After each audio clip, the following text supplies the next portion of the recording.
Daily മനയിലേക്ക് എല്ലാവർക്കും സ്വാഗതം.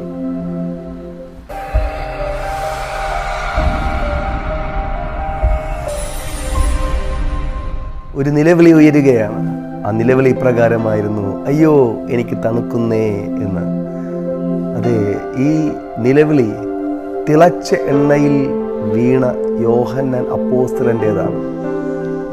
വർഷങ്ങൾക്ക് മുൻപ് ഡൊമീഷ്യൻ ചക്രവർത്തി ദൈവത്തിൻ്റെ രാജ്യത്തെ സാക്ഷിച്ചത് നിമിത്തം, യേശുവിൻ്റെ സാക്ഷിയായി നിന്നത് നിമിത്തം, യേശു കർത്താവിൻ്റെ ശിഷ്യനായ യോഹന്നാൻ അപ്പോസ്തലനെ തിളച്ച എണ്ണയിലേക്ക് ഇടുവാനായിട്ട് ഇടയായിത്തീർന്നു. എന്നാൽ ആ എണ്ണയിൽ കിടന്ന് തനിക്ക് തണുക്കുന്നേ എന്നാണ് യോഹന്നാൻ നിലവിളിച്ചത്.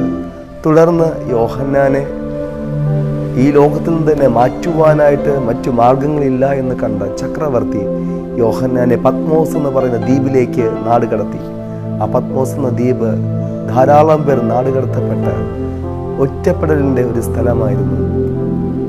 അവിടെ പോകുമ്പോൾ ധാരാളം അസ്ഥികൂടങ്ങളുണ്ട്, അവിടെ പറന്നടക്കുന്ന കഴുകന്മാരുണ്ട്. അപകടം നിറഞ്ഞ ഒരു മേഖലയിലേക്ക്, ജീവിതത്തിൻ്റെ ഒറ്റപ്പെടലിലേക്ക് യോഹന്നാൻ അപ്പോസ്തലൻ വീഴുകയാണ്. എന്തുകൊണ്ടാണ്? യേശുവിന് വേണ്ടി നിന്നത് നിമിത്തം അത്രേ ഇപ്രകാരം പോകേണ്ടതായി വന്നത്. എന്നാൽ എന്നെ കേൾക്കുന്ന പ്രിയപ്പെട്ടവരെ, ജീവിതത്തിൽ ഒറ്റപ്പെടലിൻ്റെ ചില അനുഭവങ്ങളിലൂടെ പോകുന്ന ആരെങ്കിലും എന്നെ കേൾക്കുന്നുണ്ടെങ്കിൽ ഞാൻ പറയട്ടെ, ആ ഒറ്റപ്പെടലുകളിലും അപകടം നിറഞ്ഞ സാഹചര്യങ്ങളിലും നിങ്ങളോടുകൂടെ, നിങ്ങളെ സഹായിക്കുവാൻ സർവശക്തനായ ദൈവം കൂടെയുണ്ട്. പ്രിയപ്പെട്ടവരെ, യോഹന്നാൻ അപ്പോസ്തലൻ അവിടെ ആയിരിക്കുന്ന സമയത്ത് താൻ ദൈവിക ദർശനങ്ങൾ കാണുകയാണ്. ബൈബിളിലെ അവസാനത്തെ പുസ്തകമായ വെളിപ്പാട് പുസ്തകം തനിക്ക് ദർശനത്താൽ ദൈവത്തിൻ്റെ പരിശുദ്ധാത്മാവ് കൈമാറിയത് ആ പത്മോസ് ദ്വീപിൽ വെച്ചായിരുന്നു.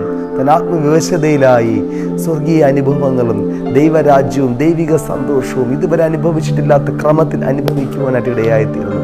പ്രിയപ്പെട്ടവരെ, പത്മോസ് ദ്വീപിൽ നിന്നും യോഹന്നാൻ ഒരു നാൾ പുറത്തു വന്നു. ഞാൻ പറയട്ടെ, നിങ്ങളുടെ ജീവിതത്തിൻ്റെ ഒറ്റപ്പെടലുകൾക്കൊരു അവസാനമുണ്ട്. അതിൽ നിന്ന് നിങ്ങൾ പുറത്തു വരിക തന്നെ ചെയ്യും.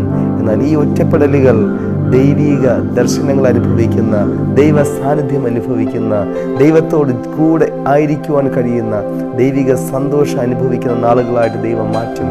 നിശ്ചയമായിട്ട് ഈ സന്ദേശം കേൾക്കുമ്പോൾ തന്നെ അത്തരത്തിലുള്ളൊരു ദൈവിക സന്തോഷത്തെ ദൈവം നിങ്ങളുടെ ഉള്ളിലേക്ക് പകരുകയാണ്. ഞാൻ പറയട്ടെ, ഈ ഒറ്റപ്പെടലിൽ നിന്നും ദൈവം നിങ്ങളെ പുറത്തു കൊണ്ടുവരും. ഇത് നിങ്ങളുടെ ജീവിതത്തിൻ്റെ നന്മയ്ക്കായി മാറും. ഇതുവരെ ആർക്കും ലഭിച്ചിട്ടില്ലാത്ത വെളിപ്പാടുകളാണ് യോഹന്നാൻ അപ്പോസ്തലൻ പത്മോസ് ദ്വീപിൽ വെച്ച് പ്രാപിച്ചത്. ആർക്കുമില്ലാത്ത ചിലത് നേടുവാൻ ദൈവം നിങ്ങളെ ഒരുക്കുകയാണ്. ദൈവം നിങ്ങളെ സഹായിക്കട്ടെ. God bless you.